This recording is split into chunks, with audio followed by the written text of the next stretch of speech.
سيدنا ونبينا وحبيبنا محمد صلى الله عليه وسلم رحمة للعالمين وعلى آله وصحبه أجمعين.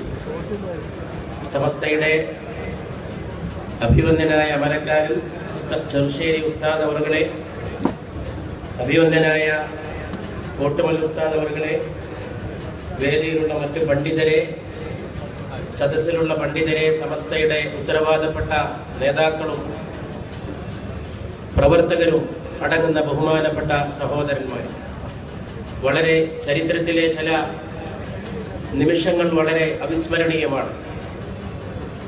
കാലങ്ങൾ കഴിഞ്ഞാലും ആ നിമിഷങ്ങളുടെ ഒരു ഓർമ്മ മനസ്സിൽ നിന്ന്, തലമുറകളുടെ മനസ്സിൽ നിന്ന് മാഞ്ഞു പോവുകയില്ല.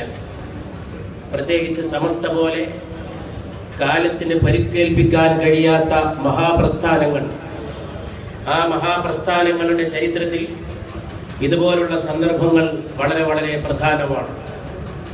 സമസ്തയുടെ വളർച്ച എന്ന് പറയുന്നത് അനുസ്യൂതമാണ്, അഭംഗുരമാണ്, നിർവിഘ്നമാണ്. ആർത്തലച്ചു വരുന്ന ഒരു പുഴ പോലെ ഒരു തടസ്സത്തിനും തടസ്സം സൃഷ്ടിക്കാൻ കഴിയാതെ ലക്ഷ്യസ്ഥാനത്തേക്ക് ഒരു മഹാപ്രവാഹമായി പ്രവഹിക്കുകയാണ് സമസ്ത കേരള ജംഇയ്യത്തുൽ ഉലമ. ആ പ്രവാഹത്തിന്റെ ഭാഗമായി ചരിത്രത്തിൽ പലപ്പോഴും പല സന്ദർഭങ്ങൾ സൃഷ്ടിക്കപ്പെട്ടിട്ടുണ്ട്.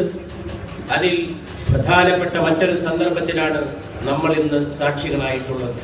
പക്ഷേ കുറച്ച് വർഷങ്ങൾക്ക് മുമ്പോ മറ്റോ ചിന്തിച്ചാൽ ഇതുപോലൊരു പത്രം തുടങ്ങാനോ, ഇത്ര ഗംഭീരമായിട്ട് തുടങ്ങാനോ, ഇത്ര ആസൂത്രണത്തോടെ, ഇത്ര വ്യവസ്ഥാപിതമായി, ഇത്ര ഭംഗിയായി ഒരു സംഗതിയുടെ തുടക്കം തന്നെയാണ് അതിൻ്റെ ലക്ഷണം എന്ന് പറയാറുണ്ട്.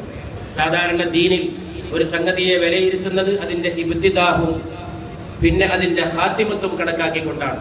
ഖാത്തിമത്ത് എന്ന് പറയുന്നത് മനുഷ്യരെ സംബന്ധിച്ചിടത്തോളം അവരുടെ ജീവന്റെ അവസാനത്തെ സന്ദർഭമാണ്. അതിൻ്റെ തുടക്കം തന്നെ ഖൈറാണെങ്കിൽ അത് മുഴുവനും ഖൈറാണ്. ഇവിടെ തുടക്കം തന്നെ സുപ്രഭാതത്തിന്റെ പ്രകാശമാണ്.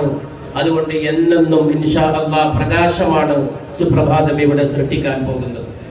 സമസ്തയുടെ ചരിത്രത്തിൽ ഇവിടെ ഇരുന്നപ്പോൾ വളരെ പ്രധാനപ്പെട്ട ചില സംഭവങ്ങൾക്ക് സാക്ഷിയായത് ഞാനും ഓർത്തുപോയി. ശംസുൽ ഉലമയെ പോലുള്ള വലിയ പണ്ഡിതരുടെ നേതൃത്വത്തിൽ ഒരു കാലത്തൊരു മാസിക തുടങ്ങുന്നതിനെ പറ്റിയുള്ള ആലോചന നടന്നത് ഞാൻ ഈ അവസരത്തിൽ ഓർത്തു പോവുകയാണ്.